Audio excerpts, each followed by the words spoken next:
Hey everybody, my name is Marcus, and in this video I'll show you a simple way how you can change alignment in Wix for a column. So let's say that I'm going to have, like, I don't know, attached to column, right? So what can I do?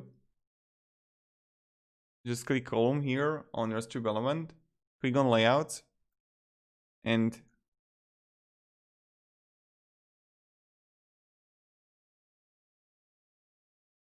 here on column layout, and you can simply center it to left, center or left. It's like up to you. So again, you're not going to be on strip like I showed you. You need to be here in column, and again layout, and you can change the alignment like this. So thank you very much everybody for watching. If you have any questions, guys, ask me down in the comments. I'll really happy to help you. And yeah, goodbye.